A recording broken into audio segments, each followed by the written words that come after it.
जनपद बलरामपुर में अगर हम कहें कि रामलीला का क्रेज अभी भी बरकरार है। जो सनातन धर्म का प्रचार प्रसार करने का एक विशेष जो सबसे सरल और आसान माध्यम था वो था रामलीला या रासलीला।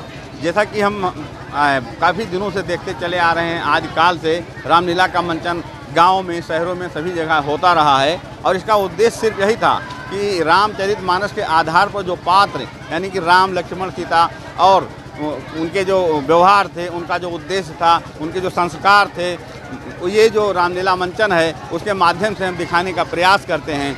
ये जो मंचन है इसके माध्यम से हम एक दूसरे के अंदर धर्म का भाव जागृत करने का प्रयास किया जाता है। इसी रूप से अभी भी जैसे इसी समय हम अग्रहवा के रामलीला मंचन स्थल पर मौजूद हैं। आप देख सकते हैं कि यहाँ मंचन इस समय चल रहा है और यहाँ पर जो संख्या दिखती है, जो भीड़ दिखती है देखने वालों की, उसे प्रतीत होता है कि अभी भी रामलीला के प्रति लोगों का लगाव है। लोग इसे देखना चाहते हैं और इसका अनुसरण भी करना चाहते हैं। अनुसरण इसलिए करना जरूरी है क्योंकि भगवान राम की जो चरित्र है या उनके जो उद्देश्य हैं या उन्होंने जो लीलाएँ रची हैं, उसका मूल उद्देश्य ही था कि एक पिता का पुत्र के साथ, पुत्र का पिता के साथ, पति का पत्नी के साथ, पत्नी का पति के साथ, भाई भाई के साथ, ये जो तमाम रिश्ते हैं समाज के, उसे कैसे निभाए जाएं, उसका किस प्रकार अनुपालन हो, ये सारी बातें रामचरितमानस के जरिए दिखाई गई हैं और वही रामलीला में मंचन भी किया जाता है।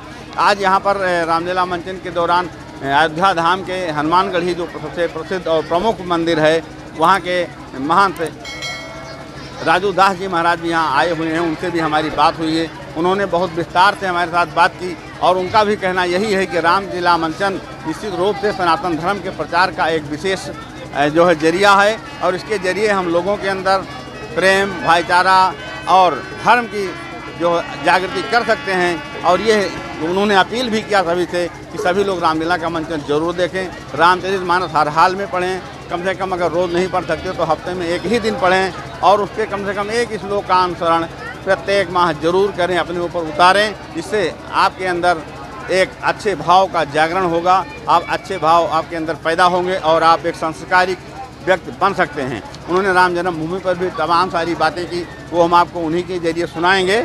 और उन्होंने तमाम सारी राजनीतिक कटाक्ष भी किए जो पिछले दिनों रामचरितमानस को लेकर स्वामी प्रसाद मौर्य द्वारा किए गए और तमाम लोगों द्वारा किए गए। उनको उन्होंने बुद्धि दे और ऐसे ये राजू दास महाराज ने कहा। दर्शन प्राप्त हुआ तमाम लोग यहाँ दर्शन और बजरंग बली की कृपा ही है कि परम पूज्य महाराज काफी अच्छा है और ऐसे का पदार्पण हुआ हम लोगों के बीच में को बढ़ावा मिलता है। इसे आपने जोर से लगाया। श्री रामचंद्र। जनपद बलरामपुर के अग्रहवा चौराहे पर श्री श्री 108 जय मां दुर्गे रामलीला संकीर्तन समाज चौरखाता में आयोजित हो रहे रामलीला मंचन कार्यक्रम में बतौर मुख्य अतिथि पहुंचे अयोध्या धाम में हनुमानगढ़ी के महंत राजू दास ने रामलीला कार्यक्रम को भारतीय संस्कृति, परंपरा तथा संस्कार को बढ़ावा देने वाला बताया। उन्होंने कहा कि रामचरितमानस पर आधारित रामलीला मंचन हमें रिश्तों तथा कर्तव्य को निभाने की सीख देती है। प्रत्येक सनातनी हिंदू को रामचरितमानस का अध्ययन अवश्य करना चाहिए। रामचरितमानस पर टिप्पणी करने वाले नेताओं, विशेषकर स्वामी प्रसाद मौर्य की तुलना उन्होंने रावण से करते हुए कहा कि भगवान राम ने तो रावण को भी माफ कर दिया था। स्वामी प्रसाद मौर्य जैसे दुष्ट आत्माओं के लिए भगवान से सद्बुद्धि प्रदान करने के लिए प्रार्थना करता हूं। उन्होंने कहा कि देश में राम राज्य की शुरुआत हो चुकी है। मोदी तथा योगी के राज्य में राम मंदिर का निर्माण पूर्ण हो रहा है, जिसमें करोड़ों सनातनी हिंदुओं का सहयोग है। उन्होंने प्रधानमंत्री नरेंद्र मोदी तथा यूपी के मुख्यमंत्री योगी आदित्यनाथ के कार्यों की सराहना करते हुए कहा कि संतों के आशीर्वाद से 2024 में भी नरेंद्र मोदी के नेतृत्व में पूर्ण बहुमत की सरकार बनेगी। यह घोषणा नहीं बल्कि संतों का आशीर्वाद है। आइए सुनते हैं राजू दास ने क्या क्या कहा। पहले तो मैं मंगल कामना करता हूं आज इस रामलीला कमेटी के लिए। आज यहाँ मैं आया हूँ, पूज्य हमारे साथ गीलापुर के महाराज जी ब्रजनंदन जी महाराज जी हैं, पूज्य महान धर्मदास जी हैं। दो पूज्य संतों के सानिध्य में इस रामलीला कमेटी, पिछली बार भी मैं आया था यहाँ पर, तो आने के बाद अति प्रसन्नता हुई। रामलीला की मंचन के माध्यम से आज जो आप देखते होंगे, लोग बोलते सनातन कोरोना है, डेंगू है, मलेरिया है, मिटाना है, ख़त्म करना है, रामचरितमानस ये है वो है।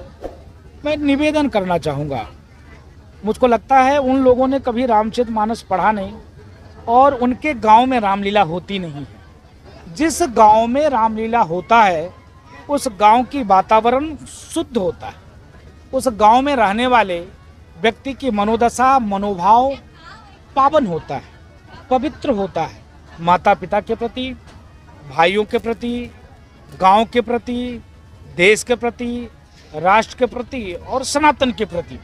क्योंकि रामचरितमानस में जो शिक्षा दिया है, रामचरितमानस में जो गोस्वामी तुलसीदास जी ने लिखा है, अगर व्यक्ति मन में एक भी दोहा एक आध महीने में उतार ले, नहीं कहते रोज, एक दोहा अगर एक महीने में उतार ले वो व्यक्ति, तो उसका पूरा जीवन धन्य हो जाएगा।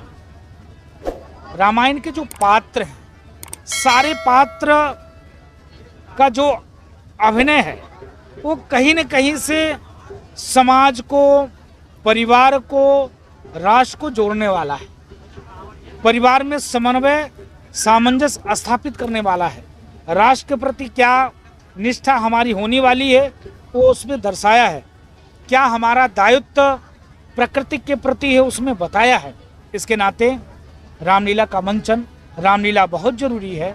मैं आभार व्यक्त करता हूँ देश के प्रधानमंत्री जी का, उत्तर प्रदेश के मुख्यमंत्री जी का।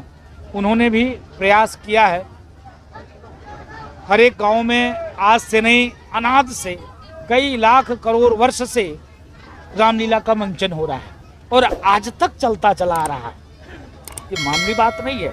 तो मैं सभी जितने भी रामलीला कमेटी, रामलीला आयोजन करने वाले लोग हैं, रामलीला में अभिनय करने वाले लोग हैं, अब थोड़ा बहुत कहीं कहीं लोग बाहर से बुलाकर कराना शुरू कर दिए हैं।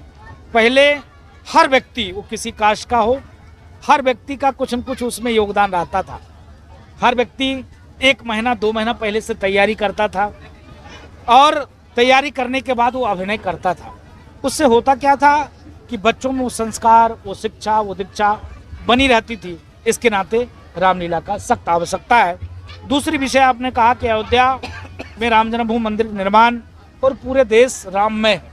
इसलिए राममय है क्योंकि ये भगवे की सरकार है, सनातन की सरकार है, हिंदुत्व की सरकार है और अयोध्या में भव्य दिव्य नभ राम जन्मभूमि मंदिर निर्माण कार्य 22 जनवरी 11 से और 1 के बीच में देश के यशस्वी प्रधानमंत्री अयोध्या के साधु संत के साथ साथ देश के कोने कोने से कई हजार साधु संत, धर्माचार्य, महामंडलेश्वर, जगतगुरु, रामानंदाचार्य, शंकराचार्य, प्रबुद्ध वर्ग के लोग, संघ विचार परिवार के लोग, ऐसे लोगों की उपस्थिति में देश के दास, देश का सेवक, यशस्वी प्रधानमंत्री के कर कमलों के द्वारा उनके पावन सानिध्य में भगवान का प्राण प्रतिष्ठा महोत्सव होगा।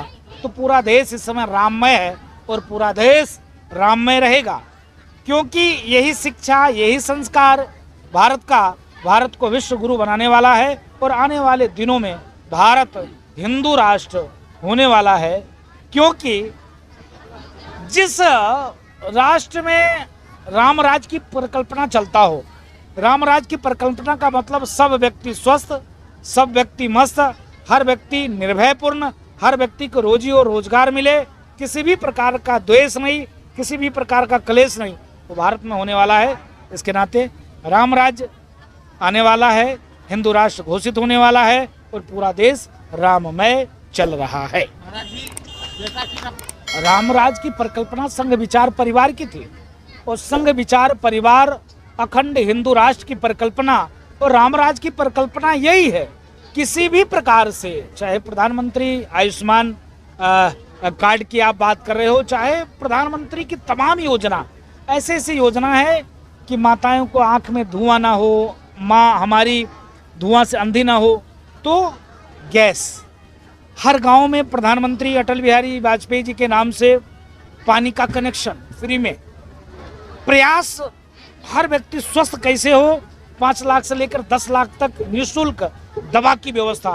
तो यह सब जरूरी है रामराज के लिए यही रामराज है। और कौन सा रामराज है? रामराज का मतलब किसी भी प्रकार का भेदभाव नहीं, किसी भी प्रकार से कलेश नहीं। आप देखो हर व्यक्ति, योगी जी देखते हो एक तरफ बुलडोजर किसके ऊपर चलाते हैं तो अपराधी, गुंडा, माफिया, मवाली किसी सामान्य व्यक्ति के ऊपर थोड़ी नहीं चलाते हैं।